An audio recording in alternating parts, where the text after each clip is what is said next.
सब गाइस, मैं हूं आपका भाई समीर बिडलान, आपके चैनल समीर बिडलान गाइस से। सो गाइस, आज मैं आ गया हूं एक और नई वीडियो के साथ। आज हम बात करेंगे इंग्लिश के एक इंपॉर्टेंट टॉपिक सिनोनिम्स और एंटोनिम्स के बारे में। हमको पता है आप में से बहुत से लोग होंगे जिनको ये डाउट है कि सिनोनिम्स और एंटोनिम्स के बीच में क्या डिफरेंस होता है। सो गाइस, आज मैं आपके साइड आउट क्लियर करूंगा, बस आप वीडियो को पूरा देखना और चलिए रहते वीडियो को स्टार्ट करते हैं। सो गाइस, सबसे पहले हम पढ़ेंगे सिनोनिम्स के बारे में।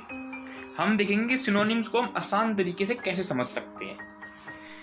हम देखते हैं a synonym is a word or expression that has the same और almost the same meaning as another. मतलब भाई इसमें बता रहा है कि सिनोनिम एक शब्द है, आप इसको एक एक्सप्रेशन भी बोल सकते हो। मतलब सिनोनिम एक शब्द है जिसका मतलब दूसरे शब्द के मतलब से या तो एग्जैक्टली या फिर लगभग सेम होता है। मतलब जैसे कि दो वर्ड है, दोनों का मतलब सेम है, चाहे वो अलग अलग है लेकिन उनका मतलब सेम है। जैसे कि मैं आपको एग्जांपल के उसमें बताता हूँ। यहाँ मेरे पास कुछ एग्जांपल्स है। जैसे कि आपको पता ओ फुल का मतलब क्या होता है। ओ फुल का मतलब होता है भयंकर, डरावना, और टेरिबल का भी यही होता है, डरावना, भयंकर, बुरा। तो ये दोनों सिनोनिम्स है, ये दोनों बोलने में अलग है, इन दोनों वर्ड की स्पेलिंग अलग है लेकिन इन दोनों का मतलब सेम है। तो ये सिनोनिम्स है। सिनोनिम्स ये बताता है सेम और almost the same meaning as another. अब जैसे कि आपको पता है बिग का मतलब होता है बड़ा, लार्ज का मतलब भी होता है बड़ा, ये दोनों सिनोनिम्स है।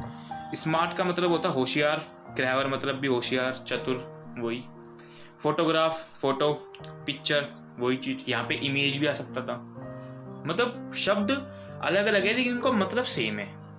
शब्द अलग अलग है, स्पेलिंग अलग अलग है लेकिन उनकी जो मीनिंग है वो सेम है। अब हम देखते हैं सिनोनिम्स जो वर्ड है वो आया कहाँ से है। सिनोनिम वर्ड आया है ग्रीक लैंग्वेज में, इसको बोलते हैं। ग्रीक लैंग्वेज बोली जाती है गाइस ग्रीस के अंदर। और ग्रीक लैंग्वेज में सिन का मतलब होता है सेम और ओनिम का मतलब होता है अ नेम। मतलब एक सेम नाम, मतलब एक जैसा नाम। जैसे कि मैंने आपको बताया है दो शब्द उनका मतलब सेम हो, वो चीज सिनोनिम्स होती है। इतना समझ में आया गाइस? सो गाइस, अब मैं आपको दिखाता हूँ सिनोनिम्स के नाउन्स वाले वर्ड्स और वर्ब्स वाले वर्ड। ये वर्ड्स गाइस आपने जनरली बहुत जगह देखे होंगे, जैसे कि आपके इंग्लिश के पेपर्स में, आपके इंग्लिश न्यूज़पेपर में, या फिर आपने कभी किसी को इंग्लिश स्पीकिंग करते हुए देखा होगा तब आपने सुना होगा।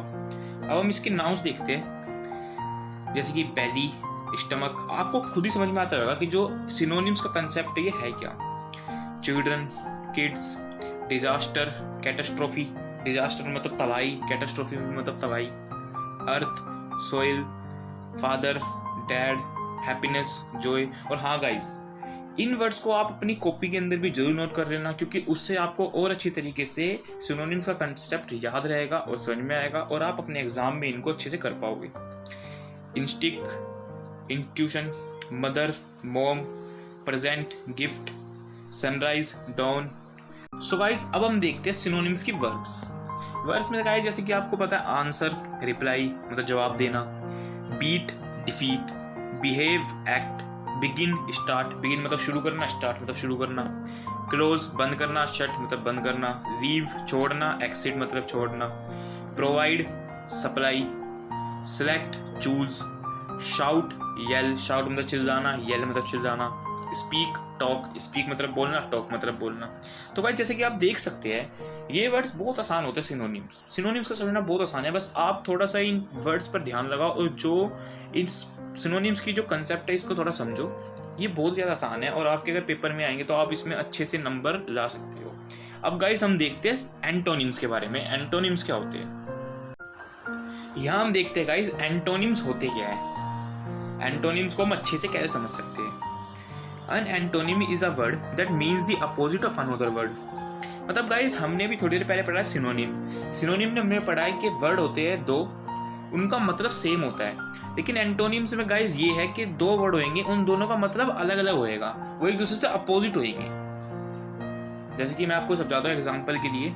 जैसे कि ओल्ड मतलब पुराना, न्यू मतलब नया, इसका अपोजिट ओल्ड न्यू, पुराना नया। जैसे कि ब्लैक, वाइट, आप समझ ही गए होंगे। स्ट्रॉन्ग, वीक, स्ट्रॉन्ग मतलब ताकतवर, वीक मतलब कमजोर। ब्रेक, फिक्स, ब्रेक मतलब तोड़ना, फिक्स मतलब दोबारा जोड़ना। अब हम देखते हैं इसका ओरिजिन आया कहाँ से। इसका भी गाइस ओरिजिन है ग्रीक लैंग्वेज में से बोलते हैं। एंटी मतलब अपोजिट और ओनिम मतलब नेम, मतलब अपोजिट नेम, पर्यायवाची शब्द जिसे बोलते हैं हिंदी में पर्यायवाची शब्द। ये वो होते हैं। अब गाइज हम इनके वर्ब्स और नाउन्स देखते हैं। सो गाइज अब मैं आपको बताता हूँ एंटोनिम्स की नाउन्स और उसके वर्ब्स। तो चलिए गाइज देखते हैं, जैसे कि डे नाइट, दिन रात, ईस्ट वेस्ट, पूर्व पश्चिम। गाइज ये वर्ड्स भी आपने जनरली हर जगह देखे ही होंगे, जैसे कि एनिमी फ्रेंड, दुश्मन दोस्त, failure success, guest host, health disease, questions answer, speaker listener, summer winter, top bottom. अब ऐसी इसकी वर्ब्स पे हम आते हैं, जैसे कि अग्री डिसअग्री, मानना ना मानना, arrive leave, begin and. Begin मतलब शुरू, एंड मतलब खत्म। Fall asleep wake up, fall asleep मतलब सोना, वेक अप मतलब उठना। फाइंड लॉस खोना ढूंढना, मतलब ढूंढना खोना। Lend borrow, love hate, open close, remember forget, start stop. मतलब गाइस अब आप समझ चुके होंगे मैं एंटोनिम्स का जो कंसेप्ट है, ये मैं क्या चीज़ आपको समझाने की कोशिश कर रहा हूँ। इसके अंदर गाइस कुछ नहीं है, एंटोनिम्स सिर्फ अपोजिट वर्ड जो हमने शायद प्राइमरी में भी सीखे हैं वही चीज़ होती है। जैसे कि बिग मतलब बड़ा, स्मॉल मतलब छोटा, ये उसका एंटोनिम्स हो गया। डे मतलब दिन, नाइट मतलब रात, ये उसका एंटोनिम हो गया, दिन रात, बड़ा छोटा, ये चीज़ यही है गाइस एंटोनिम्स कंसेप्ट में, और कुछ नहीं है। अब मैं आपको बताता हूँ कि सिनोनिम्स और एंटोनिम्स इंपॉर्टेंट क्यों होते हैं।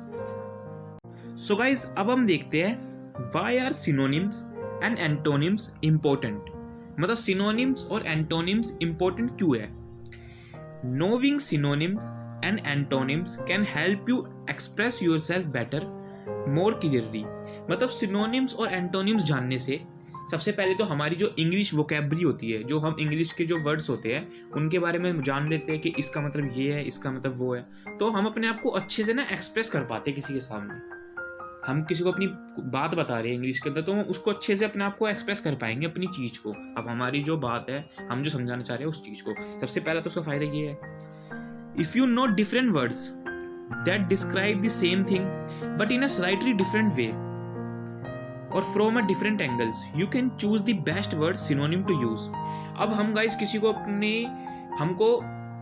अपनी बात बतानी है कुछ, और हमको बहुत सारी मतलब पता है, एक वर्ड के बहुत सारे मतलब पता है, हमें सिनोनिम्स बहुत सारे पता है, और हमको कुछ ऑर्डिनरी से हटके कुछ एक्स्ट्रा ऑर्डिनरी बोलना है। जैसे कि हमारे आगे 10 लोग हैं, 10 में से 9 लोगों ने गुस्से को एंग्री बोल दिया, लेकिन हम जो 10वें लोग हैं, मतलब जो हम 10वें बंदे हैं, हमने एंग्री को फ्यूरियस बोल दिया। तो हम कुछ एक्स्ट्रा ऑर्डिनरी हटके बोलते हैं, अपने आप को थोड़ा अच्छे से प्रूफ करते हैं अपनी बात को, अपने आप को। अब वो चाहे स्कूल में हम इंग्लिश का राइटर लिख रहे हैं, स्पीच लिख रहे हैं, हम स्पीच बोल रहे हैं स्कूल के अंदर या कहीं पर भी, या हम व्हाट्सएप पे किसी को मैसेज कर रहे हैं, या फिर कहीं पे भी लिटरेचर इंग्लिश कर रहे हैं, तो उसके अंदर सिनोनिम्स एंटोनिम्स का बहुत यूज होता है और अपने आप को अच्छे से यूज कर पाते हैं। अब मैं आपको सिनोनिम्स और एंटोनिम्स से कुछ एग्जांपल बताऊंगा जिससे आपको और अच्छे से समझ में आए ये कंसेप्ट। सो गाइस जैसा कि हम यहाँ पे देख सकते हैं, हमारे पास एक वर्ड है बिग। अब हमको सबको पता है बिग का मतलब होता है बड़ा, विशाल। इसका सिनोनिम्स होता है लार्ज, जिसका मतलब भी होता है बड़ा, ह्यूज, जिसका मतलब भी होता है बड़ा, मतलब सेम मीनिंग सिनोनिम्स। और अब देखते हैं हम इसके एंटोनिम्स। एंटोनिम्स इसके होते हैं स्मॉल, मतलब बड़े का छोटा, लिटिल, लिटिल मतलब भी छोटा। सिनोनिम्स और एंटोनिम्स में ये फर्क होता है। सो गाइस यहाँ पर हमारे पास एक और वर्ड है जिसको बोलते हैं डेस्टिनी। उसे हिंदी में कहा जाता है किस्मत। डेस्टिनी मतलब किस्मत। इसका सिनोनिम होता है फैट।